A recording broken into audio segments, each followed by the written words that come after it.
자, 2강 또 시작하겠습니다. 그러니까 3강의 두 번째 시간. 이제 아까 채권적 청구권 받고 이제 오늘 좀 핵심인 물권적 청구권을 좀 보겠습니다. 물권적 청구권 크게 이제 소유권에 근거한, 사실 여기서도 소유권에 대한 물권적 청구권이에요. 뭐 거의 다 이거랑 유사하게 뭐 전세권이나 뭐 저당권이나 이런 것들 다 가요. 그냥 그거 다 준용하거든요. 그렇기 때문에 그냥 지금은 원칙적으로 소유권에 관련된 물권적 청구권을 좀 봅시다. 물건으로부터 파생하는 거고요. 그러니까 소유권이라는 물건으로부터 파생해서 결국에는 이 뿌리에는 이 물건이 있고요. 물건이 있고 결국 이 위에 파생해서 결국 우리 눈에 보이는 게 물권적 청구권인 거예요. 그래서 이 청구권으로서 우리가 뭐 소를 제기해서 승소하는 거예요. 그 또 하나 말씀드리면, 자, 우리 이거 당연히 알 거라고 생각하는데, 뭐 저는 몰랐었어요. 저는 몰랐지만 뭐 여러 분들은 워낙 학부 때도 법을 많이 하고 그리고 면접 준비도 열심히 하면서 로스쿨 입시를 치르기 때문에 저희 때보다 훨씬 법에 대한 지식이 많을 거라고 생각합니다. 판결하면 판결이 이제 결국 판결의 결과가 기각, 각하 이렇게 있습니다. 당연히 뭐 일부 인용도 있어요. 일부 인용은 그러니까 일부만 인용하겠다는 거죠. 그냥 인용되면 원고 승소되는 거예요. 다 원고의 청구가 다 인용되는 거니까 전부 다 전부 승소가 된 거고, 만약에 완전 기각되면 뭐 몇 개는 일부 인용되고 일부 기각되면 그거는 원고 뭐 일부 승소, 뭐 피고 일부 패소 뭐 이렇게 되는 거고, 그 다음에 전부 기각되면 당연히 원고 패소 이렇게 되는 거고요. 각하는 뭐냐면 이 약간 예선 통과도 못했다는 겁니다. 그러니까 이게 본선에서는 이렇게 해요. 본선. 각하는 뭐냐면 이게 예선에서 잘렸다. 예선이 뭐냐면 이제 그 소송 요건이라고 하는 게 있는데, 뭐 적법 요건이라고 말하기도 해요. 소송 요건이 있는데 뭐 당사자 능력 뭐 등등등 막 있어요. 그거 민사소송법적 그거예요. 그래서 뭐 소외 이익 막 등등등인데 이런 소송 요건들이 안 갖춰져서 이 청구권이 있는지 없는지를 보지도 않겠다. 이게 본선에서는 이게 본안이고요. 본안을 보지도 않겠다. 이거는 그 형식적으로 그냥 볼 필요도 없다. 여기서 그냥 잘라내겠다는 겁니다. 그래서 민사소송에서는 딱히 각하되는 경우는 엄청 많지는 않아요. 뭐 가끔씩 있는데, 민사소송은 웬만하면 그 형식적 요건이 그렇게 빡빡하지 않아요. 그러니까 피고를 잘못 지정한 경우라든지, 잘못 지정해도 근데 그냥 기각 내는 경우도 있어요. 아예 말도 안 되게 잘못 지정하는 경우 뭐 이런데 각하하는데, 아무튼 근데 이제 소송 요건 중요한 데는 어디가 있냐면 공법, 그러니까 행정법이랑 그 헌법 소송에서는 진짜 소송 요건이 중요합니다. 그런데 뭐 사실 민사 소송에서는 딱히 소송 요건이 뭐 중요한지는 잘 모르겠어요. 근데 행정법 중요한데 그냥 실무상으로 뭐 엄청 쟁점, 당연히 그 수원 법학적으로 중요해요. 이거 다 외워야 되고 이제 민사소송법 가서 다 배울 건데 아무튼 그렇습니다. 소송 요건을 못해서 예선에서 잘리는 경우예요. 그래서 뭐 이게 또 제가 항상 계속 반복해서 말씀드리는데, 로스쿨 가면 계속 용어를 자기들의 생활 언어로 쓰기 시작합니다. 그래서 막, 야, 너 뭐 소개팅 했냐? 이렇게 말하는데 막 친구가, 야, 걔 기각도 아니고 각하야, 막 이런 그런 식으로 용어를 쓴다고요. 그 말은 뭐다?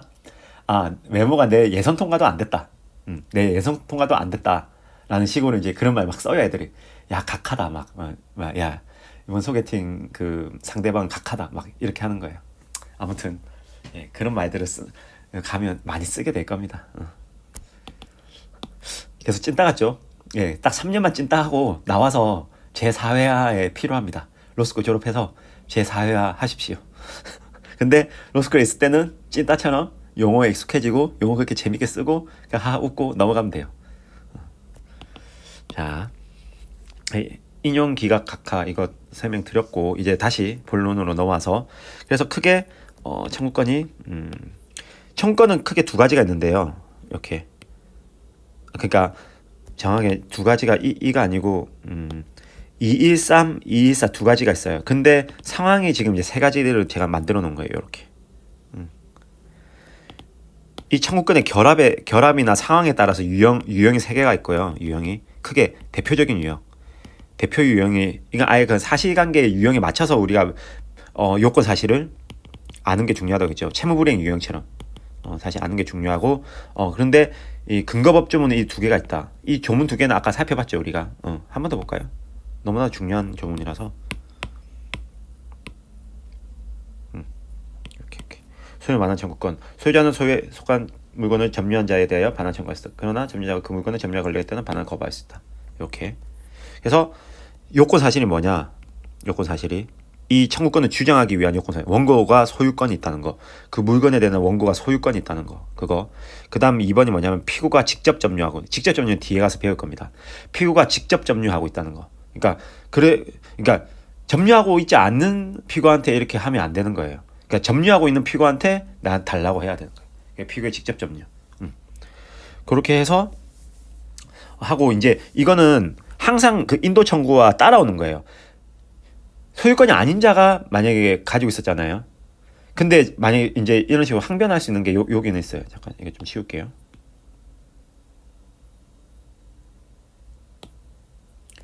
자, 항변 사유 보면 점유할 권리 있다. 아까 단서에 있었잖아요. 여기 단서에. 점유자가 점유할 권리 있는 데는 반환을 거부할 수 있다. 그러니까 이걸로 항변 사유를 쓸 수 있어요. 점유할 권리라고요. 2, 3 단서. 그래서 이게 이제 우리가 물체동신이라고 하거든요. 물체동신. 그러니까 물건이 있으면 그 대응할 점유할 권리가 물건. 이게 대표적인 뭐겠어요? 지상권, 뭐 전세권, 유치권이겠죠. 아까 다 봤죠 우리가 이거. 이런 권리가 있으면 하고 채권은 뭐예요? 내가 임차권. 그리고 미등기 매수인으로서 내가 매매 계약을 했는데 니한테 소유권 이전 등기 청구권이 있어요. 맞죠? 이전할 거잖아. 근데 괜히 줬다가 다시 뺏으면 뭐예요? 그러니까 미리 인도를 받고 소유권 이전 등기는 하기 전. 그러니까 미등기 매수인이라고 하거든요. 그거를. 그러니까 등기 청구권 있잖아요. 이거는 예를 들어서 당연히 이 사람이 소유권자이기 때문에 할 수 있는데 어차피 또 소유권 매매 계약에 의한 소유권 이전 등기 청구권으로 다시 가지고 올 거잖아요. 그런 거는 그냥 방어할 수 있다는 겁니다. 채권, 동의항은 당연히 계약에 따라서 만약에 뭐 서로 그러니까 계약을 원상 회복하기 위해서 부당이득 반환 청구를 이제 하면서 원상 회복하기 위해서 이렇게 이제 끌어오는 경우에 그러면 그 원래 그 사람으로 소유권이 쭉 기속되거든요. 소급해서. 그 사람이 이제 달라고 하는 경우에 야 계약상 원상 회복 의무가 동시행 관계 있다고 제가 말씀을 네가 돈을 돌려줘야지 내가 이걸 돌려줘라는 식으로 동의항도 쓸 수 있습니다. 동의항도 쓸 수 있어요. 이런 식으로 물체 동신 신의칙상 반환을 거부할 수 있는 경우 이거는 아주 판례가 예외적으로 정하고 있는 거예요. 그래서 점유할 권리는 물체 동신인데 물건, 채권, 동시 이행 항변권, 신의칙 이런 식으로 동의항 이렇게 합니다. 근데 여기서 이제 이런 점유할 권리가 있는데 만약 점유할 권리가 없다라고 했었을 때 혹은 점유할 권리는 있지만 사용수익할 권리가 없다고 했었을 때는 이 부당이득 반환 청구권을 같이 써야 되는 거예요. 왜냐하면 지금 이 사람이 법률상 원인 없이 사용수익한 거잖아요. 그렇죠. 그러니까 법률상 원인 없이 타인의 재산 노무를 해서 그냥 손해를 가하고 자기는 이득 받잖아요. 그러니까 뭐예요? 부당이득을 먹은 거죠. 그렇기 때문에 이 소유권자는 원래 소유권자가 사용수익 했었어야 되는 거잖아요. 그러니까 이 사람이 점유할 권리인데 사용수익 권한이 없는 점유할 권리거나 애초부터 아예 점유할 권리가 없었다라면 그러면 이 부당이득 반환 청구권을 해서 쓰는데 보통 그게 741에 따라서 써야 되는데 또 소유물 반환 청구할 때는 202조의 특칙이 있습니다. 점유자 가시. 선의 점유자 점유 가시치는 근데 악의 점유자는 그냥 반환해요. 거의 다 악의 점유자거든요. 그래서 근데 본인이 선의 점유자라고 항변을 할 수는 있어요. 아까 피고가 선의 점유자 하는데 악의 점유자는 반환이기 때문에 이거 부당이득 반환 이득 특칙이거든요. 이게 두 개다. 근데 결국에는 이렇기 때문에 나중에 다시 1항은 선의의 점유자는 1항으로 가고 요거는 이제 어디로 가냐면 악이기 때문에 2자를 넣어서 이거 어려운데 지금 너무 많이 설명하면 또 너무 전선이 늘어나서요. 반환범위 있거든요. 요거 여기다 이거 748조 2항을 씁니다. 그래서 선의 같은 경우는 아까 201조 1항을 적용하고, 이거 판례가 그냥 그렇게 해요. 그냥 외워야 돼요. 악의 같은 경우는 아까 202조 2항을 적용한 게 748조 2항을 적용한다라는 식으로 말하는데, 뒤에 가서 제가 이건 그냥 그렇다 하고 그냥 넘어가세요. 그냥 넘어가세요. 그냥. 아무튼 그래서 이 시사일, 그러니까 부당이득 반환 청구 그 편에 있는 그 편제에서 이 특칙이 201조다. 그래서 부당이득 반환에 대한 서로 이해관계를 나타낸 게 선의점유자는 그냥 먹을 수 있다. 그런 식으로 또 이 사람이 재항변, 방어, 또 제재항변 할 수 있는 겁니다. 이렇게 하고, 그래서 케이스를 하나 제가 보여드리면 뭐냐면, 예를 들어서 A가 엑스토지 소유권자예요. 근데 그 엑스토지 위에 Y 건물이 있는데, 아니 뭐 있다고 쳐요 그냥. 그래서 얘가 반환 청구를 합니다. 토지 반환. 그러면 얘가 만약 B라는 사람이 여기 있는 거죠. 그런데 B가 어떻게 말하냐면, 야, B가 나 전세권 있어. 혹은 뭐 아니면 지상권 있어. 토지에 대한 전세권 있어. 아니면 지상권 있어. 뭐 아니면 내 임차권 있어. 이런 식으로 하면 뭐예요? 물권이고 채권이기 때문에 내가 점유할 권리를 이렇게 주장할 수 있다는 겁니다. 또 뭐 이런 경우, 예를 들어 도급인이 있고 수급인이 있어요. 수급인인데, 도급인은 보세요. 물건을 인도할 권리겠죠. 인도 청구권. 근데 아까 도급인은 아까 건물의 경우에 뭐라고 했어요? 제가 건물을 원시 취득하는 경우가 많다고 했죠. 원시 취득. 그건 도급인이 보통 해요. 그렇기 때문에 도급인이 소유권자예요. 건물의 소유권자. 건물공사라고 칩시다. 소유권자. 근데 수급인은 방어할 게 두 가지, 그러니까 도급인도 공격을 할 게 두 가지가 있는. 첫 번째, 물권적 청구권으로 이일삼으로 할 수 있어요. 맞죠? 아까 내가 소유고 얘가 점유하고 있죠. 수급인이 가지고 지금 공사하면서 가지고 점유하고 있잖아요. 할 수 있죠. 도급인 소유, 수급 점유, 이렇게. 근데 청구권 경합으로 또 하나 넣을 수 있는 뭐예요? 도급 계약에 따른 그 원인으로 한 인도 청구. 이거는 계약상 청구. 우리 도급 한번 볼까요? 여기 뭐요? 네, 야구 결과대 보수 제거. 그래서 뭐요? 대신에 이거는 어떻게 해요? 보수는 목적물의 인도. 목적물 인도해야 돼요. 일을 완성에 인도 플러스 완성 플러스 인도가 있는 거예요. 여기 도급 안에 완성해서 도급 인도해줘야 되는 거예요. 그래서 도급 계약 자체에 인도 청구권이 그게 포함되어 있는 거예요. 도급 약정 안에. 도급 약정으로 그게 난 거. 그래서 도급 계약을 원인으로 하여 인도 청구를 할 수 있는 거예요. 이거는 그냥 바이 도급 계약이고, 뭐 납기가 다 됐다. 이행기 도래. 납기가 됐으면 달라고 할 수 있는 거예요. 그러면 얘가 뭐라고 지금 주장할 수 있을까요? 뭐라고? 수급인이 돈을 안 주고 있어. 그래서 유치권 행사했을 거예요. 유치권 그 물건에 관해서, 그 건물에 관해서 생긴 채권이잖아요. 그 변제기도 도래한 거야. 유치권으로 이렇게 방어를 할 수 있고, 또 뭘로 방어할 수 있어요? 돈을 안 주니까 아까 둘 사이는 동시행 관계죠. 지금 여기 보수는 인도와 함께 동시행 관계 여기 써놨잖아요. 665조 1항에. 그러니까 뭐예요? 돈을 안 준다. 동의항으로. 그러니까 물권의 청구권을 써도 내 채권적인 가지고 있는 동의항으로 방어할 수 있어요. 이렇게 유치권으로 방어할 수 있고 동의항으로도 방어할 수 있어요. 이렇게. 근데 이제 혹시나 이 사람이 팔았어요. 만약에 이제 건물을 그냥 다른 사람이 팔았다고. 근데 돈을 아직 안 갚았어 얘가. 근데 다른 이게 뭐 A고 B라면 C라는 사람이 이 사람한테 이 사람이 팔았기 때문에 이 사람 소유권자죠. 팔았어요. 그래서 했는데 수급은 그때는 동의항 쓸 수 있는, 동의항 뭐예요? 채권적 권리잖아요.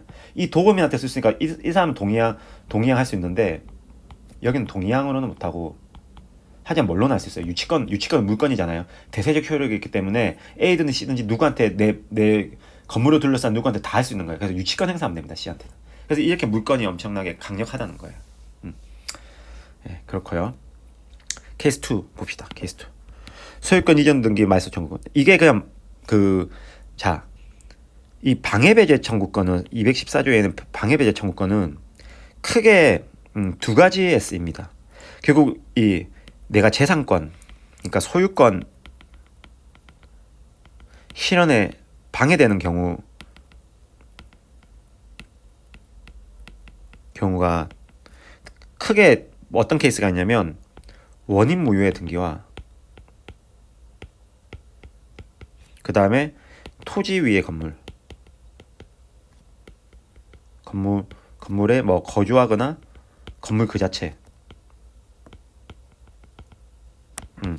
그 자체 이런 경우가 이제 문제가 막 돼요. 그렇기 때문에 원인 무효의 등기는 뭐냐면 아까 계약해서 등기가 넘어갔어요. 매매 계약. 근데 그 매매 계약이 해제됐어. 그러면 그 사람은 소유권을 적법하게 취득할 수 없거든요. 근데 그 등기는 되어 있지만 이제 그거는 원인 무효의 등기가 된 거예요. 왜냐면 등기라는 것은 소유권의 추정력은 되는데 이 공신의 원칙이 적용 안 됩니다. 등기가 돼 있다고 해서 그 사람이 꼭 소유권자인 건 아니에요. 등기를 지웠어야 되는데 안 지운 경우도 있단 말이에요. 그렇기 때문에 원인 무효의 등기가 있을 때 이거는 소유권자가 어떻게 등기 말소 청구를 할 수 있어요. 말소 청구. 보세요. 이게 말소 청구의 이의사예요. 그러니까 뭐냐면 지금 나는 이 물건을 지금 이 토지를 팔아야 돼. 근데 내 등기로 됐어요. 다른 사람 등기로 돼 있잖아요. 그럼 그 사람 누가 샀어요? 이거 네 소유권자 맞아? 이런 식으로 매수인이 의심하겠죠. 그러니까 의심할 수 있으니까 내 이거를 그다음에 얘 내가 이거 말소 등기 해라는데 이 새끼 안 했네. 막 이러면서 딱 지워가지고 다시 말소한 다음에 그 다음 사람한테 팔아야 될 거잖아요. 맞죠? 그렇기 때문에 소유권의 실현은 방해하는 거냐. 지금 소유권에 내가 지금 팔라고 하는 이 소유권의 실현은 처분 권능을 지금 방해하는 거예요. 그렇기 때문에 소유권자가 원인 무효의 등기가 있으면 소유권자가 아닌 사람으로 등기가 돼 있으면 소유권자가 등기 말소 청구를 할 수 있다는 겁니다. 그래서 여기 이 소유권 이전 등기 말소 청구권이 이건데 원고 소유해야죠. 이 청구하는 사람이 소유권자예요. 일단 피고 등기 어떤 그 지금 등기로 된 사람이 등기하고 있어야 되잖아요. 근데 그 등기가 원인 무효다. 그 원인 무효의 이유는 뭐 계약의 소급적 효력 상실, 뭐 여러 가지 사유가 있겠죠. 뭐 무효일 수도 있고, 취소일 수도 있고, 아니면 해제일 수도 있고, 뭐 등등등 있을 겁니다. 그래서 피고 등기의 원인 무효를 우리가 그러니까 원인 무효인 이유를 주장해서 이 세 가지 이유를 들어서 어떻게 등기를 말소 청구할 수 있다라는 겁니다. 그런데 등기 말소 청구랑 똑같은 기능이지만 형식적으로는 소유권 이전 등기 청구권을 행사하는 경우가 있습니다. 그게 뭐냐면 그 소유권 이전 등기 청구를 하는 경우가 뭐냐면 이거 좀 어려운데요. 어려운데 약간 이해하고 넘어가요. 이 등기부가 여기 의구 있고 갑구가 있다는 건 제가 설명드렸죠. 그러면 근데 이거랑 이제 유사하게 진정 명의 회복을 위한 소위 등. 이걸 진명등이라고 말하기도 해요. 진명등. 이게 똑같은 거예요. 사실 법상 그 소송문은 똑같다고 하거든요. 그러니까 우리가 그 근본적인 뿌리 청구하는 뿌리는 똑같다. 그 원인이 똑같다. 소송물이 똑같다. 청구 뿌리가 똑같다라는 건데 이게 왜 그러냐면 우리가 말소 청구하는 게 맞는데 말소 청구가 안 되는 경우가 있어요. 언제가 안 되느냐? 이 등기상 이해관계자가 있는 제3자가 있는 경우. 이게 이때가 안 돼요. 안 돼요. 이게 어느 때라면 제가 설명 한번 드려볼게요.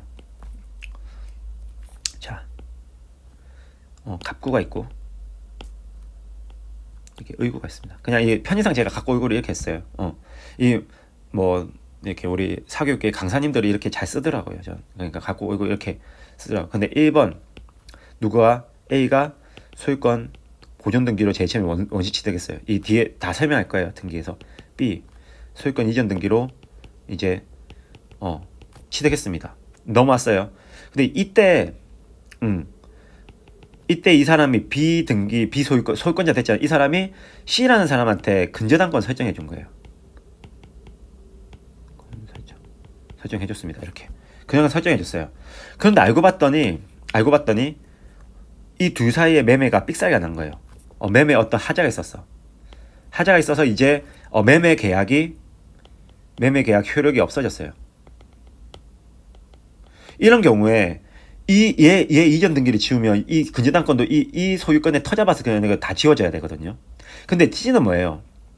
C는 뭐냐? 만약 해제였다고, 여기서 우리가 해제였다고 한다면, 이게 해제였다고 한다면, 해제는 선악이 불문하고 등기상 이해관계 있는 제3자는 뭐예요? 보호하거든요. 우리 봤어요. 근데 C를 보호해줘야 돼요. 민법상의 법조문에 따라서. 근데 C 근저당권은 못 지운단 말이에요. 그러면 말소 등기를 하게 되면 다 지워져요. 다 같이 지워지기 때문에 어떻게? 3. A 소유권 이전 등기라고 이렇게 하고 해서 넘어오는 걸로 하고, 근저당권은 걸려있고 이렇게 제한 물건이 걸려있는 상태로 가지고 와야 된다고요. 등기상 이해관계 제3자가 있는 경우. 이럴 때 이게 실제로 뭐냐면 말소 등기인 건데 A로 원래 회복해야 되는 건데 우리가 이전 등기를 함으로써 실질적으로 소유권을 회복하는 기능이 있는 거예요. 그래서 실질은 말소 등기인데, 근데 지금 이해관계 있는 제3자가 있기 때문에 진명등을 하는 경우가 있다라는 겁니다. 그냥 이 정도만 그냥 이해하세요. 네.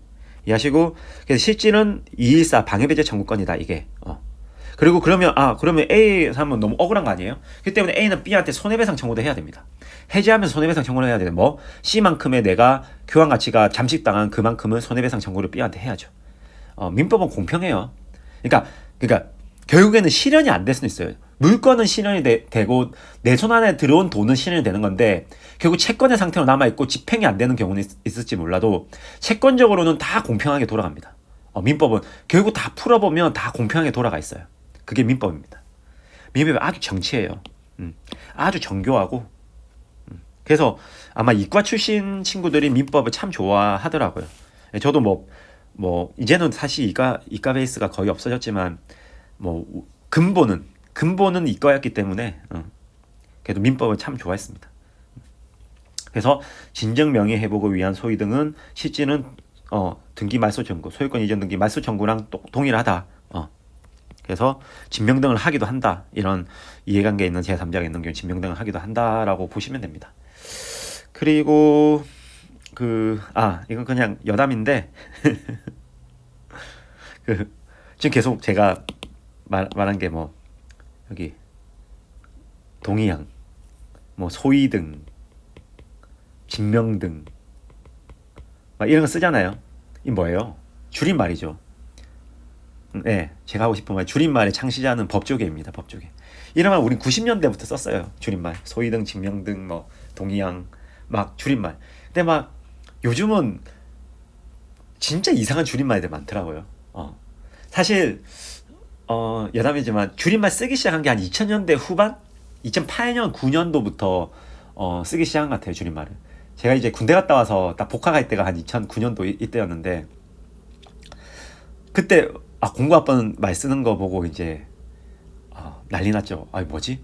하면서. 왜냐하면 제일 처음에 형 고터 가요, 고터 이런 거. 왜 고터가 뭐지? 그 형 그것도 몰라요? 고속버스 터미널이요. 이런 거예요. 그리고 지금은 잘 안 쓴 것 같지만 그때 뻑가충 이런 거예요. 도대체 뻑가충이 뭐냐? 그러니까 버스카드 충전기요. 이런 거. 지금 뻑가충 안 써요. 당연히 다 후불제로 다 하니까. 그때는 버스카드 충전해서 쓰던 시기였어요. 티머니 같은 거 충전해가지고. 아무튼 그런 말로 근데 그때 완전 컬처 쇼크였죠. 컬처 쇼크였고, 지금은 못 따라가겠습니다. 그냥 아재인 거 인정하겠고요. 그냥 잘 못 따라가겠고, 그냥 그냥 쓰면 쓰는 거고, 오히려 어설프게 쓰려고 하면 더 약간 없어 보이더라고요. 그래서 그냥 이제 퇴물이다라는 것을 인정하고, 그냥 잘 이해만 할 수 있도록만 따라가려고 합니다. 아무튼 이 줄임말의 원조격은 누구다? 법조계다. 법조계가 이만큼 앞서 갔었다라는 말도 안 되는 소리를 하면서 다시 돌아올게요. 그래서 토지 위에 건물 이것도 건물 그 자체가 있거나 거주한 사람이 지금 토지의 사용 수익을 방해하는 거잖아요. 그렇기 때문에 이 방해배제 청구권으로서 이의사를 쓰는 겁니다. 그래서 이 케이스 3에서 제가 더 자세하게 한번 지금 설명드려 볼게요. 뭐냐면 케이스를 이제 좀 하나 만들어 보겠습니다. 자,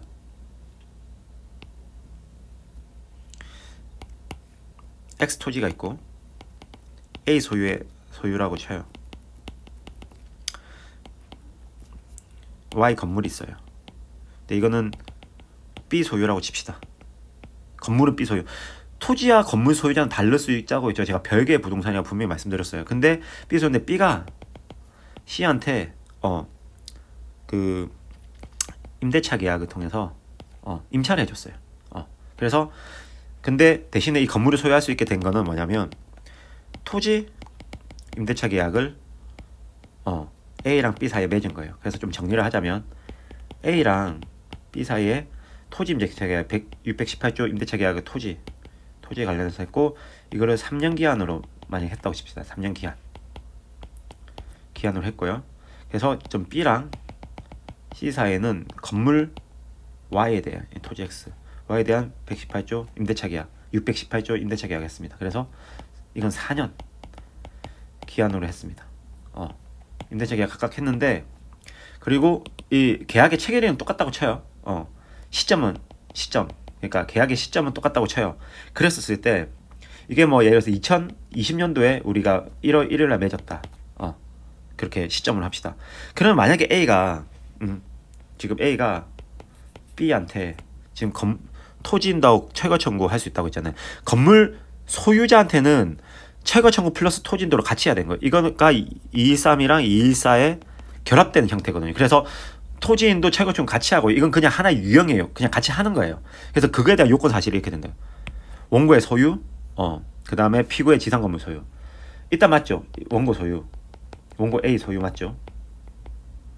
소유. 213, 214에 대해서 하는데 이 뭐예요? 피고 B의 건물 소유 맞죠? 이 소유 자체가 뭐예요? 토지를 방해하고 있다는 거예요. 토지 사용 수익 우리의 토지의 소유권 권능을 방해하고 있다.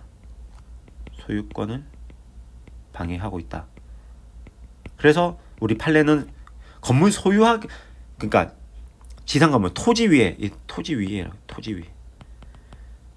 지상 건물 소유하고 있다. 이것만 하면 돼요. 건물 소유 토지 위에 하고 있다. 이렇게 하면 됩니다. 그러면 B는 뭐라고 반박해요? 또 똑같이 난 점유할 권리가 있어요. 이렇게 반박할 수 있는 거예요. 점유할 권리가 있다고. 어떻게? 지금 뭐라고요?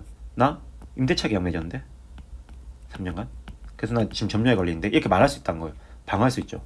그런데 만약에 이제 2020, 21, 22 다 끝나고 22년도 1월 2일 됐다고 생각합니다. 2022년도 1월 2일 날 임대차 계약 끝났죠. 3년이었으니까. 그때 말하면 어떻게 돼요? 얘는 울면서 엉엉 울면서 나갈게요 막 이렇게 해야 되잖아요. 근데 여기서 물건과 채권에 아주 중요점이 있어요. A가 C에게는 건물 소유자가 아니고 그냥 사는 사람이잖아요. 이 사람 퇴거 청구 214 퇴거 청구하거든요. 퇴거 청구는 어떻게 하냐면 여기 보면 원고의 토지 소유, 피고의 건물 점유, 소유자가 아닌 피고의 소유자면 철거 청구해야 돼요. 소유자가 아닌 피고가 어떤 사람이 점유하고 있으면 그냥 피고의 건물 점유해서 퇴거 청구하면 되거든요. 그래서 1번 원고 소유 맞죠? 2번 C의 건물 점유하고 있죠. 지금 살고 있잖아요. 살고 있어. 그럼 퇴거 청구할 수 있죠. 근데 딱 C가 이런 거예요. 나 임차권 있고 그리고 B가 여기를 그 점유할 권리 있잖아요. 그래서 3년간은 오케이 돼요. 근데 3년 지나고 나서 3년 딱 요거 지나고 나서 2022년 1월 1일 날 만약 이걸 했다고 칩니다. 그럼 C는 야 나 임대차 아직 안 끝나서 4년을 했잖아요. 나는 B랑 임대차 계약에 의해서 B와의 계약에 의해서 임대차 계약에 의해서 나는 점유할 권리 있는데 라고 주장할 수 있을까요? 아니요. 주장 못하죠. 이 임대차는 뭐예요? B에 대해 가지는 상대적 권리예요. 지금 A에 대해서 주장할 수 있나요? C가? 이게 임차권이 물건이에요. 대세적 효력이 있어요? 없죠.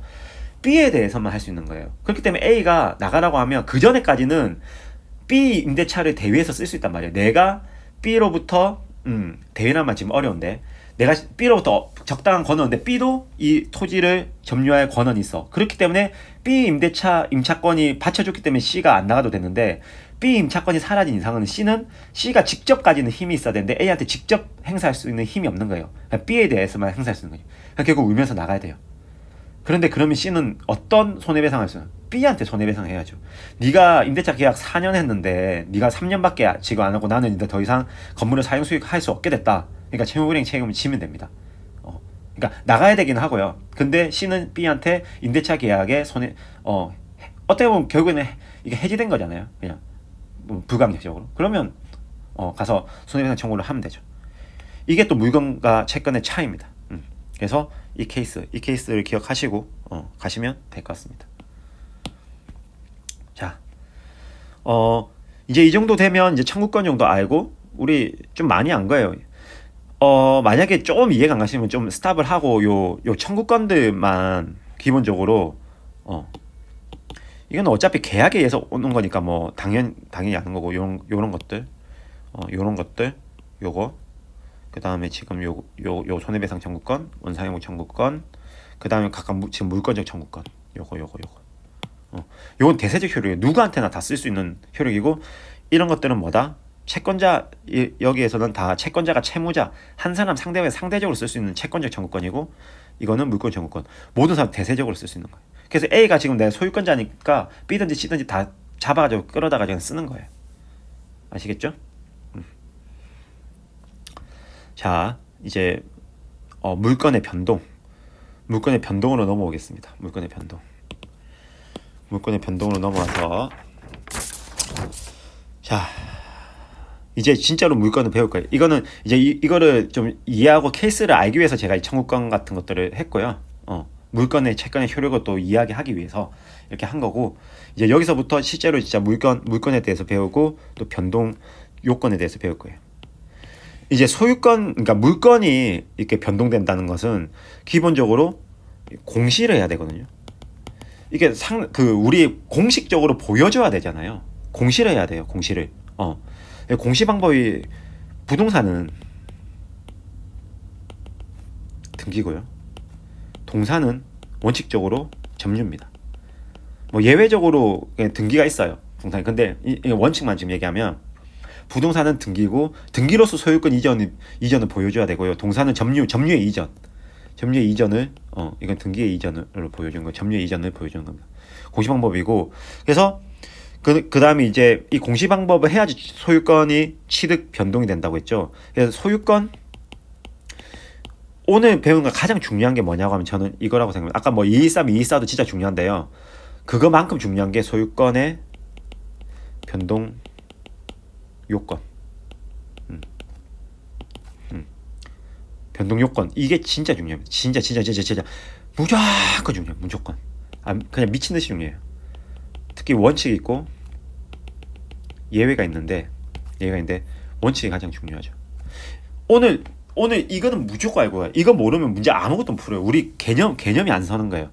그냥 9구단 정도의 수준이다. 우리가 수학 문제 풀려면 9구단 다 알고 있어야 되잖아요. 9구단 정도의 수준이라고 생각하시면 돼요. 어떻게? 1번 적법한 권리자가, 그러니까 처분권자가, 그 물건을 처분할 수 있는 처분 권능이 있는 자가 유효한 법률행위, 계약 같은 거 하고, 그 다음 3번 그 다음에 물권적 합의와 처분을 해야 됩니다. 이게 뭐냐면 등기 또는 인도. 점유 이전, 이 말이 인도거든요. 인도. 등기 또는 인도를 해야 된다. 딱 요거. 요 세 개가 플러스 엔드 1, 2, 3번이 다 1, 2, 3번이 다 돼야지 부동산, 동산 다 이전됩니다. 소유권이 이전돼요. 이전 요건. 이렇게 돼야 돼요. 하나라도 삑사리가 나면 안 돼요. 만약에 무권리자가 팔았다. 그거는 당연히 팔 권한이 없는 사람이 아무리 계약 맺고 물권에서 등기 넘겨도 그거는 유효하지 않다는 거예요. 원인 무효의 등기가 되는 거예요. 원인 무효의 점유가 되는 거예요. 그리고 무권리자 안 되고, 그 다음에 여긴 또 적발 권리자니까 어떻게 취득하는지 최초에는 취득하는 방법이 있을 거 아니에요. 원시 취득. 그래서 원시 취득에 어떤 쟁점이 있습니다. 그 쟁점에 대해서 좀 배워볼 거고요. 그 다음에 우리가 유한 법률행위, 유한 법률행위 뭐 이거 계약 우리 배웠죠. 계약 배웠죠. 그래서 이거 우리 아까 1, 2강에서 계약법 배운 거고. 그 다음에 물권적 합의, 처분행위 이게 뭐예요? 등기, 인도, 공시방법이죠. 공시방법에 가는 거예요. 공시방법이 지금 배울 거예요. 그래서 여기서 지금 다 배우는 이유가 있어요. 우리가 지금 이 개념이 가장 중요하고 지금 여기 엄청 중요한데 지금 이거를 이해하기 위해서는 지금 제가 설명한 게 요거예요. 저는 지금 여기 이 공시되는 공시방법을 알아야 돼요. 이게 기초라는 거예요. 기초. 그렇기 때문에 이거부터 하고 지금 공시방법 하고 지금 이제 설명할 겁니다. 이해가시죠? 자, 공시방법을 취하지 않으면 물권의 변동은 일어나지 않는다. 공시방법을 취하지 않은 물권의 변동이 그러니까 이거 3번. 공시방법. 권리가 누구에게 있는지 보여주는 방법이에요. 권리 기호 외부 인식시키는. 그러니까 보여줘야지 옮겨간다 이렇게 해야지 사람들이 이 투명하게 알 수 있잖아요. 그렇게 권리가 누구에게 있는지 보여주는 방법을 공시방법이라고 합니다. 권리 기소 외부 인식시키는. 그래서 이 공시방법이 변해 뭔가 이게 옮겨가야지 이 소유권 이전이 됐구나라고 보는 겁니다. 자, 부동산 공시방법은 아까 제가 설명했지 특징의 원칙적 등기. 아까 예외는 뭐가 있냐면 여기 상속, 경매, 공용징수 있습니다. 이거는 제가 여기 가서 더 설명을 확실하게 드릴게요. 상속, 공용징수 있고요. 이거 한번 볼까요? 186조.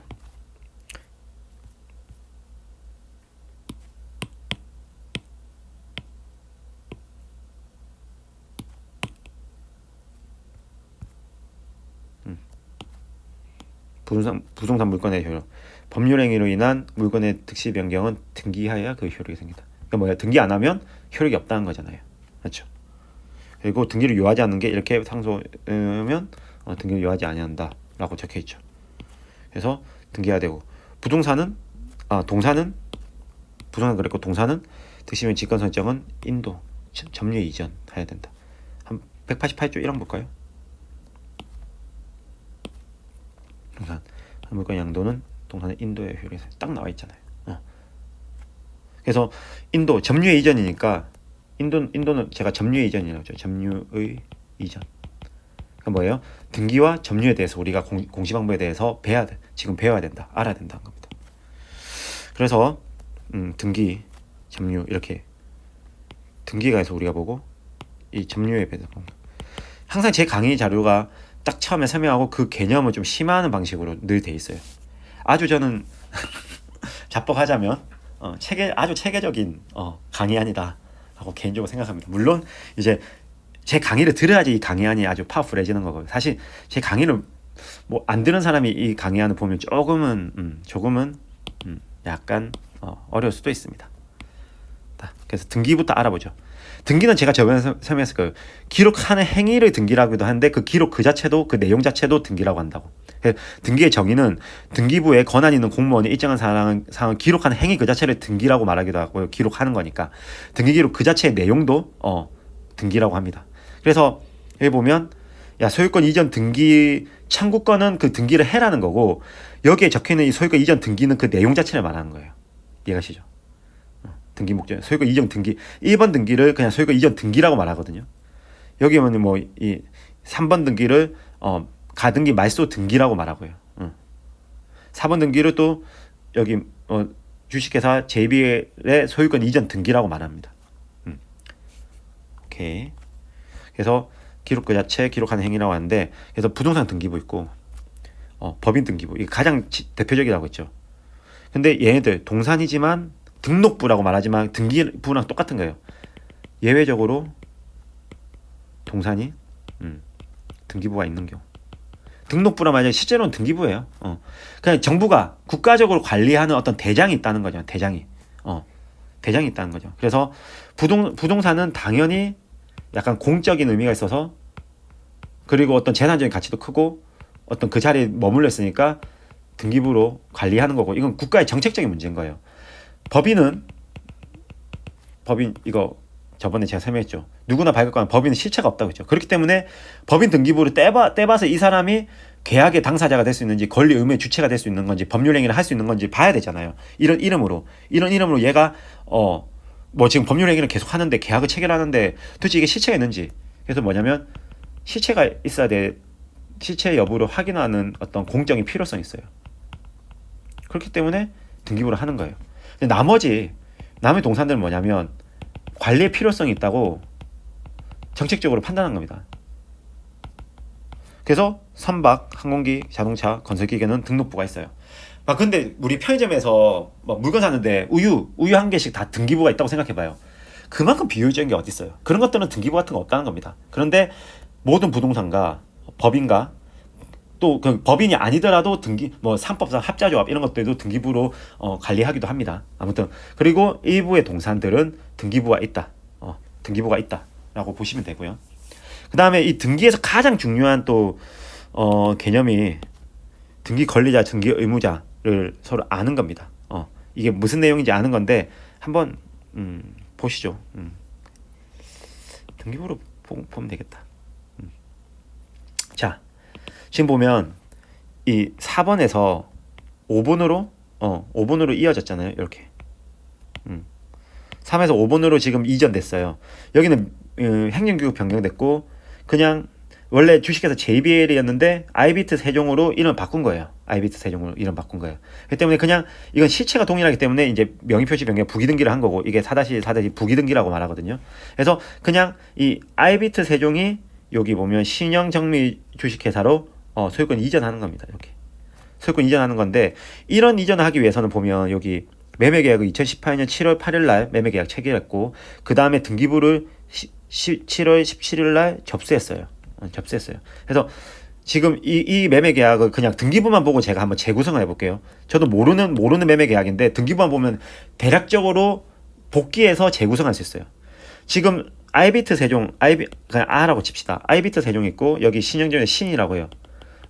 신이라고 하는데 이 둘 사이에서 563, 568 이 세종자치 노송리라는 이 토지에 관해서 매매 계약이 있었어요. 매매 계약이 있었는데 언제? 2018년 7월 8일 3일인가? 3일에 있었어요. 3일에 있었고, 등기가 접수됐다는 거는 이 필요한 등기 서류를 다 접수가 됐다는 거거든요. 그래서 이때 뭐냐면 잔금과 잔금은 얘가 줘야겠죠. 그 다음에 얘는 뭐 등기에 필요한 서류를 다 교부한다는 겁니다. 이때 하고 7월 17일 날 이 이행기가 2018년 7월 17일이었다는 겁니다. 이런 식으로 아마 매매 계약을 체결했을 거예요. 그리고 실제로 이루어졌겠죠. 이루어지고 이제 등기가 된 거죠. 지금 이렇게 등기가 된 겁니다. 그런데 여기서 이 등기, 이 5번 등기에 관해서는 뭐예요? 5번 등기에 관해서 등기상 지금 권리를 잃어버린 사람 누구예요? 이 아이비트 세종이죠. 이렇게 잃어버리는 이 불이익을 받는 사람이 이 5번 등기 기준으로 등기 의무자, 등기 권리자가 다 달라져요. 5번 등기에 등기 의무자예요. 신영정미 주식회사 뭐예요? 5번 등기에 등기 권리자입니다. 그러니까 5번 등기를 함에 있어서 여기는 협력을 해줘서 등기 필증이나 뭐 등등 기타 뭐 이런 것들 부여해가지고 협조해줘야 되고요.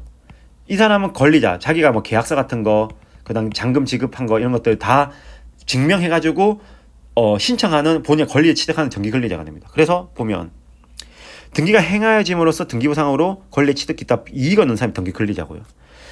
등기 행위에서 등기부상을 거치다 불이익을 얻는 사람이 등기 의무자입니다. 보이시죠? 그래서 이건 아주 형식적으로 보는 거예요. 실질적으로 이익을 얻는지 보는 게 아니라 등기부상으로 권리를 잃어버리는 사람은 등기 의무자, 권리를 얻는 사람은 등기 권리자라고 보는 겁니다. 그래서 이 5번 등기를 둘러싸고는 등기 권리자가 누구? 신영정미 주식회사. 등기 의무자가 누구? 아이비트 세종. 근데 4번 등기를 예를 들어서 기준으로 보면 4번 등기의 등기 권리자는 누굴까요? 주식회사 JBL이었겠죠. 그러면 이건 다 없어졌으니까 1번에서 아마 바로 왔을 거거든요. 그럼 1번 김상수가 있잖아요. 김상수. 이 김상수란 사람이 이쪽으로 소유권 이전으로 갔을 건데 이 4번 소유권 이전 등기를 할 때는 김상수란 사람이 등기 의무자가 되는 거예요. 그래서 이 등기 의무자와 등기 권리자가 이건 형식적으로 이익을 상실한 사람, 형식적으로 이익을 얻는 사람입니다. 근데 이 개념이 왜 중요하냐? 바로 등기를 신청할 때는 이 같이 공동 신청해야 돼요. 공동 신청. 이것 때문에 그래요. 한번 봅시다. 공동 신청 조회. 등기 권리자, 등기 의무자 공동으로 신청하는 것이 당연하죠. 권리자는 당연히 신청하고 싶을 것이고 의무자는 자기가 권리 잃어버리는데 자기가 권리를 잃어버린다는 거를 확인시켜줘야 되잖아요. 등기 피증을 내어준다든지. 그렇기 때문에 공동 신청을 가서 해야 돼. 등기소에 가서. 근데 실질은 실무는 어떻게 되면 그냥 법무사가 양쪽의 위임을 받아요. 위임을 받아. 본인이 갑니다. 그러니까 양쪽의 위임을 받는다는 건 뭐예요? 신청하는 것을 위임 받는다는 거잖아요. 그러니까 신청은 가지고 가는 거예요. 다 그 등기 신청에 필요한 서류들을 다 등기 권리자, 등기 의무자한테 받아가지고 그 다 위임장 확인 받아서 그냥 법무사가 등기소에 가가지고 양쪽 위임을 받아서 등기소에서 신청합니다. 그런데 그 위임 있고 그 필요한 서류가 등기 권리자의 서류와 등기 의무자의 서류가 다 필요하다는 거예요. 네, 그래서 공동 신청해야 되고. 근데 공동 신청 중에 예외가 있습니다. 단독 신청 예외가 있는데 뭐냐면 이 보존 등기만 예외예요. 왜 그러냐 생각해보세요. 보존 등기가 뭐냐? 그냥 보존 등기가 뭐냐부터 보죠. 이게 1번 돼 있죠. 보존. 주식회사 블레스가 이때 원시 취득했다는 겁니다. 이 건물은 아마 2016년도 7월 7일 날 그 전으로 완공이 된 건물일 거예요. 아마도 그때 완공이 된 건물일 거예요. 접수 이렇게 돼 있잖아요. 맞죠? 그때 완공이 된 건물이고 그때 원시 취득하는 사람이 최초로 취득을 원시 취득이라고 말하거든요. 최초로 취득하는 사람이 하는 등기가 이 보존 등기. 근데 이거 등기 의무자 있어요? 의무자 없죠. 원시 취득인데 누가 그거를 내어줄 사람이 있어요? 등기 의무자가 있을 수 없는 구조예요. 등기 권리자만 있을 수밖에 없죠. 그렇기 때문에 이거는 단독 신청의 예외다. 소유권 보존 등기는 단독 신청하는 거다 라고 보시면 됩니다. 근데 이제 소유권 이전 등기나 말소 등기는 다 등기 의무자가 있는 거예요. 말소가 되면 말소를 당하는 사람이 의무자고 말소로서 이익을 회복하는 사람이 권리자인 거예요. 이전 등기는 아까 제가 설명했죠. 이전 등기, 말소 등기 보시면 아까 지울게요. 지금 이렇게 와서 이 청구권 가등기 왔다가 가등기에서 본등기로 넘어갔을 거예요. 등기 왔다가 어떻게 말소시켰잖아요. 3번 등기 그래서 이게 찍찍이 없어진 거거든요. 이런 게 말소 등기인 거예요. 말소되고 이렇게 없어지고 이게 말소 등기입니다.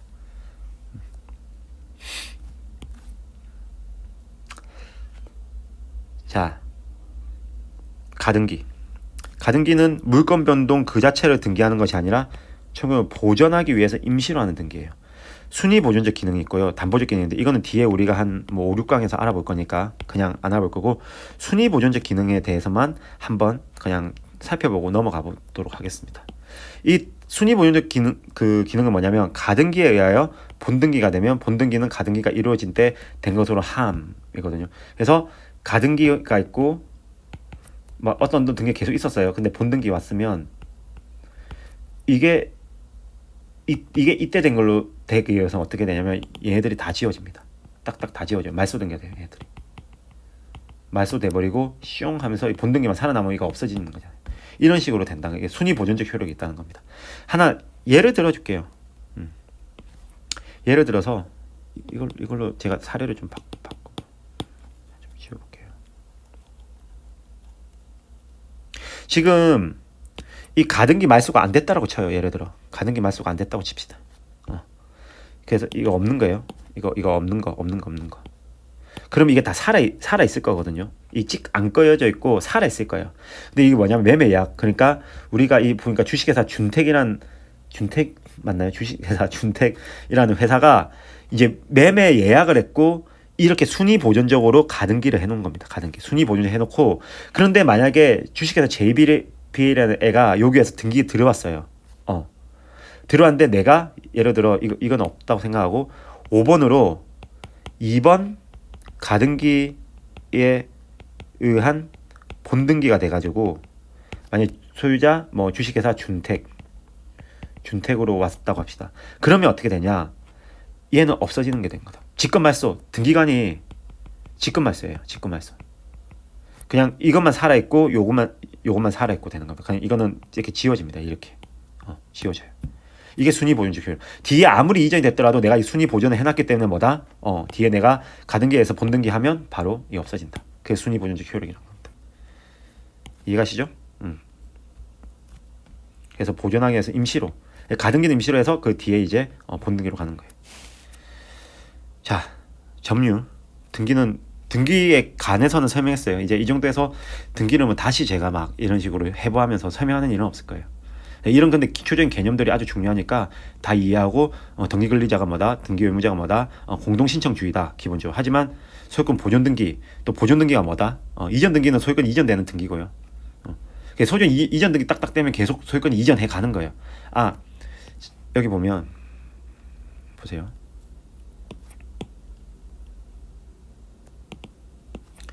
여기 소유권 이전이죠. 선생님 왜 이거 보존 등기가 없나요? 전 1이 돼 있잖아요. 앞에 있어요. 근데 아주 종이 장부로 옛날에 등기부가 있었어요. 근데 한 90년대 정도 등기가 전산화되기 시작하거든요. 전산화.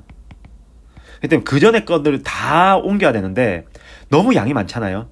그래서 그 전에 안 옮기는 경우가 있습니다. 그렇기 때문에 지금 보면 이 사람이 63년에 매매로 했고 접수는 옛날에 이랬어요. 매매는 63년인데 7년 동안 있다가 이 사람이 접수해. 옛날에 이런 일이 허대했어요. 옛날에. 그래서 옛날에 난리가 많았죠. 근데 요즘에는 이런 일이 거의 없습니다. 그래서 이런 식으로 접수했는데 그 전에 분명히 누가 소유권 보존 등기가 있을 겁니다. 근데 이걸 하려면 종이 그 등기부 등본을 실제로 가서 떼면 돼요. 떼면 나와 있어요. 막 한자로 막 적혀 있거든요.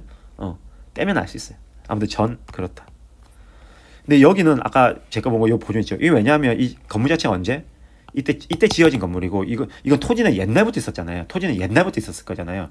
그러니까 토지에 관해서는 보면 옛날 종이 그 등기부 등본에 훨씬 그 앞에 게 많은 게 있을 수도 있다라는 겁니다.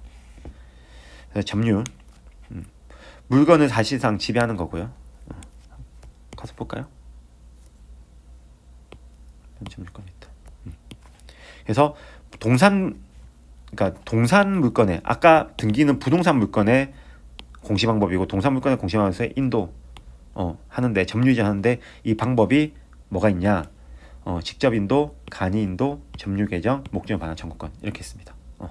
이렇게 있습니다. 다 알아보죠. 이제 원칙은 직접 인도인데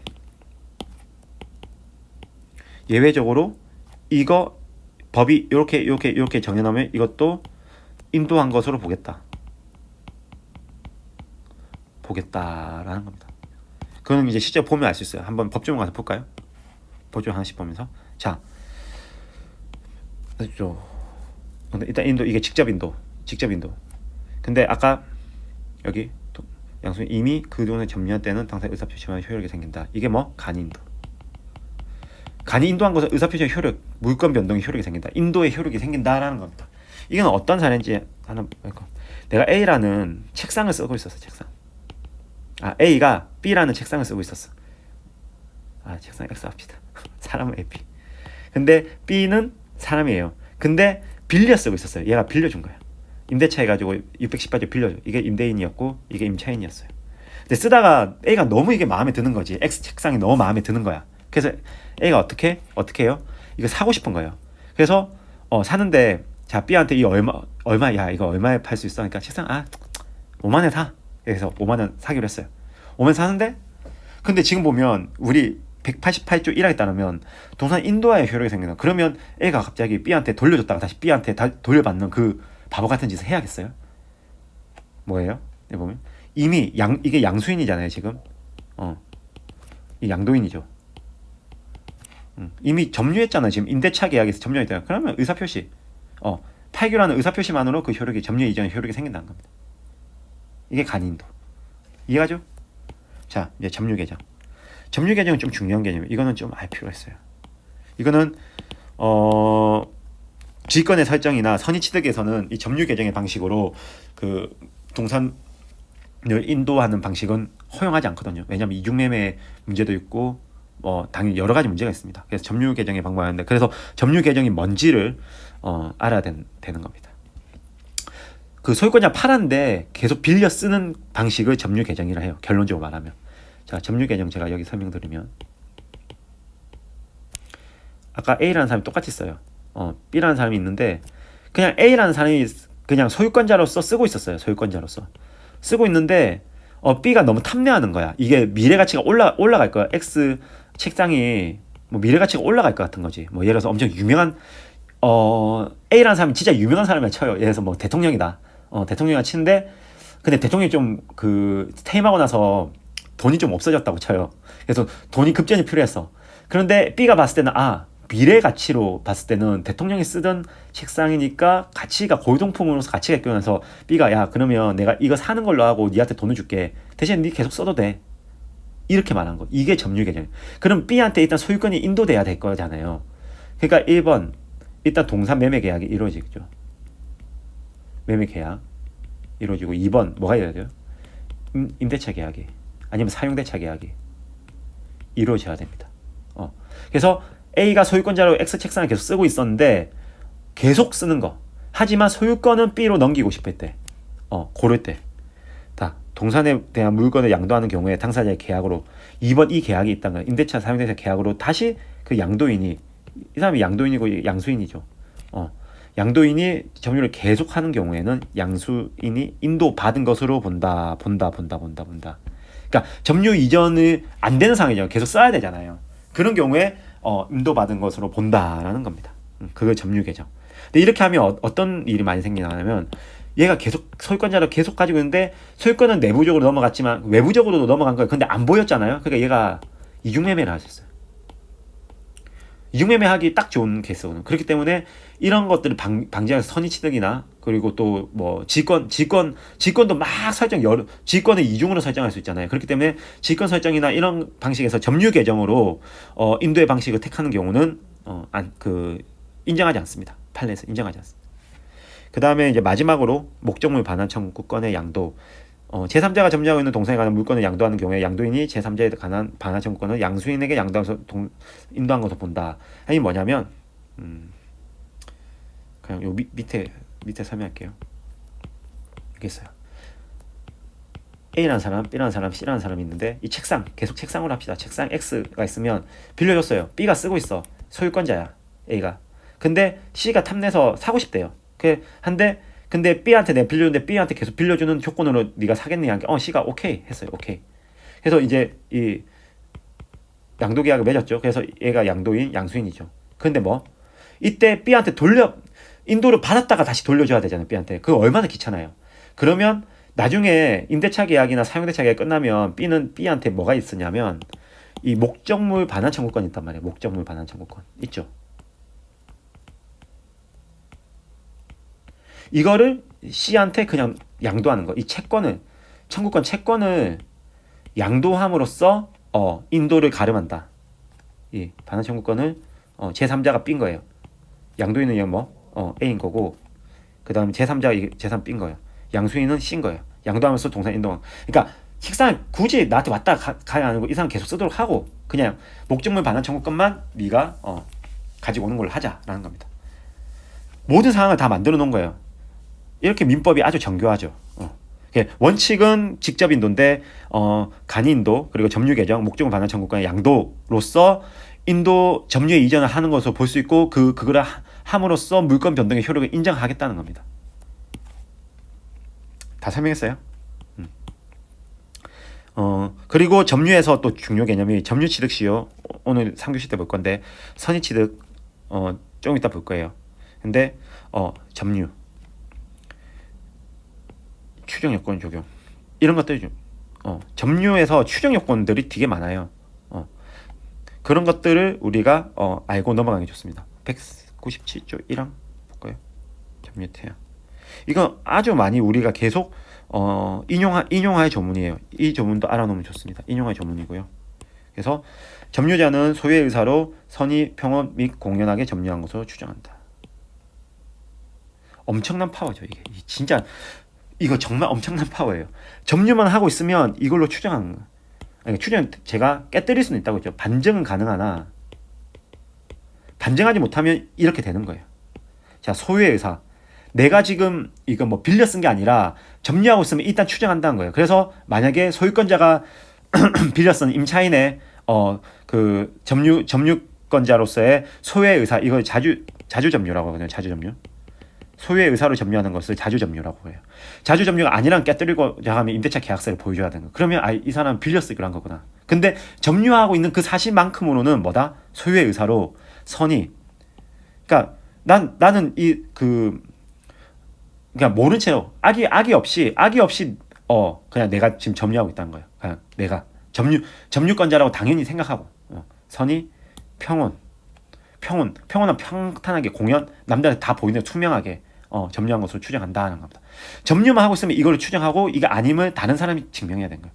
엄청난 파워풀한 조문입니다. 그래서 사례 문제를 풀 때 여러 가지 요건을 충족해야 되거든요. 특히 예를 들어서 뭐 점유취득시효에서는 그 점유취득시효 보면 여기 대부분이요. 소유의 의사로 평온 공유하게 공연 점유한 자라는 요건을 충족해야 돼요.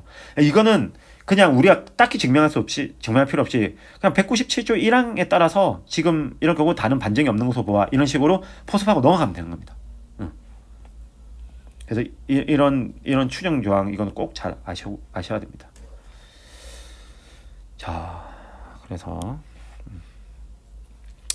점유 보호 청구권 이게 뭐 아까 그 소유권 반환 청구권랑 거의 유사한데요. 거의 쓸 일이 없어요. 여기 뭐 반환할 때는 점유 분야에 상한을 청구할 수 있다. 지난해 때는 반환 톤에 대해서 청구했다.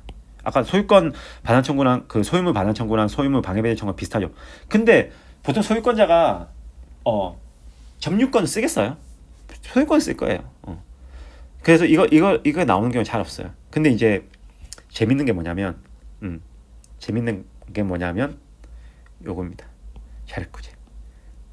점유는 부당히 침탈 방해해서 자력으로 힘을 써서 방해할 수 있다는 거. 이게 힘을 쓸 수 있는 우리 민법의 유일한 경우에 다 판결로서 우리 법원 가서 해야 되는데 지금 당장 현실 상황에서 할 수 있는 거예요. 친했을 때 부당히 침탈 배제하여 탄원할 수 있고 동사일 때는 추적하여 어느 정도 때려서 위력을 가해서 탄원할 수 있어요. 그러니까 막 사람을 죽여놓을 정도로 때리면 안 되겠지만 우리가 뺏을 정도의 위력은 가해가지고 탄원할 수 있는 거예요. 재밌죠? 아무튼 이런 게 있다라는 거고. 그래서 점유 보호 청구권이 이런 거고, 그 다음에 이제 그 점유의 개념들을 좀 알 필요가 있어요. 직접 점유는 스스로 목적물을 직접적으로 지배하는 거를 직접 점유라고 말하고요. 그냥 점유하고 있는 사람. 아까 뭐 A, B 썼는데 X 책상이 있었는데 책상을 아까 임차인으로서 지가 점유를 하고 있어도 그냥 이 사람 직접 점유하고 있는 거예요. 근데 간접 점유는 뭐냐면 직접 점유자에게 영향을 미쳐서 지배를 좌우할 수 있는 지위에 있는 것, 임대인 등의 간접 점유. 한번 194조 볼까요?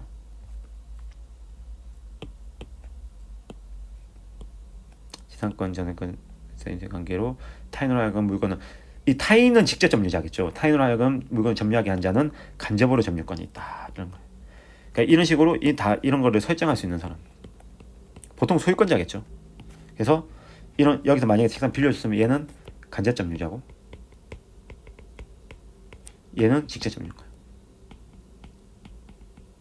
이게 임대인이고 이게 임차인이었을 때 그렇겠죠. 왜냐면 지배를 좌우할 수 있어요. 왜냐면 한 3년 지나면 언제든지 뺏을 수 있잖아요. 만약 3년 계약이라면 임대차 계약이 3년 계약이라면 그러니까 영향을 미쳐서 지배를 좌우할 수 있어요. 뭐 나가라 할 수도 뭐 임대 종료하고 나가라 할 수도 있고. 근데 점유 보조자는 점유자가 아닙니다. 점유자가 아닌데 여기 가사상 영업상 기타 유상관계에서 타인 지시받은 물건에 대해 사실상 지배를 하는 때는 그 타인만을 제면 회사가 예를 들어서 회사가 있어요. 회사 막 책상이 있죠. 비품이 있죠. 책상이 있는데 거기서 앉아서 일하는 사람이 있어요. 그 사람은 임차를 했어요? 없죠. 그냥 앉아서 회사에 일하기 위해서 거기 앉아서 그냥 책상에서 일하는 거잖아요. 그 책상이 직접 점유자도 아니고 그 책상의 간접 점유자도 아닙니다. 회사가 그냥 직접 점유자인 거예요. 그 법인이. 그러면 그 사람은 그냥 점유 보조자에 불과한다는 거예요. 이해가시죠? 근데 아까 여기 잘못 적혀 있더라. 115조, 195조. 이거 고치세요. 오탈자 웬만하면 없는데 오탈자가 있네. 195조고 이제 자주점유. 아까 소유의 의사로 하는 점유라고 했죠. 그래서 소유의 의사 무준선점 무준선점 이거 뭐 뒤에 볼 거니까 아무튼 소유의 의사로 그러니까 점유인데 그냥 이거 빌려 쓰는 아까 B 임대차 빌려 쓰는 점유를 할 수 있는데 내가 만약에 지금 매매 계약했는데 아직 등기를 치기 전인데 소유권 이전 등기를 하기 전인데 뭐예요? 내가 인도를 받았으면 그 소유의 의사로 하는 점유잖아요. 그게 자주점유라는 거예요. 타주점유는 소유의 의사가 없는 자주점유 아닌 경우. 그다음 점유 태양 아까 설명했죠. 점유자는 소유의 의사로 선의 및 추정한다. 그런데 이거를 깰 수 있는 게 뭐냐면 타주점유라고 깨는 거 깨야 되거든. 아까 점유취득 시효를 주장하면 아까 245조에서 주장하면 그 상대방은 야 너 타주점유잖아 자주점유 아니잖아 라고 깨야 되는데 판례는 이거를 좀 완화합니다. 점유 취득한 연유가 된 생활관계의 객관적 성질에 따라서 이게 너무 추정이 되니까 취득한 연유가 된 생활관계의 객관적 성질에 따라서 이 의사를 결정하겠다. 사실 의사는 뭐예요? 주관적 의사죠. 근데 주관적 의사가 증명이 돼요. 결국 주관적 의사를 우리가 이렇게 끌고 가서 객관적인 상황으로 그것을 주관적 의사를 추정해야 되잖아요. 그래서 판례는 어떻게 보겠다? 타주점유인지 여부에는 이거 많이 나와요. 너무 많이 나와서 그냥 제가 넣어놓은 거예요. 뒤에도 계속 나올 거예요. 점유를 취득한 연유가 된 생활관계 객관적 성질. 그러니까 만약 계약서가 있어. 이 사람이 막 자주점유를 우겼는데 알고 봤더니 임대차 계약서가 있어요. 그럼 타주점유인지 바로 나오는 거예요. 타주점유가 되는 겁니다. 이해가시죠? 자, 점유는 여기까지 하겠고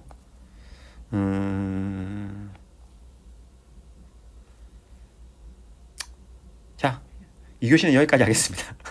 지금 좀 애매해서 3교시에 여기까지 하고 끝낼게요. 2교시는 여기까지 하겠습니다. 수고 많으셨습니다.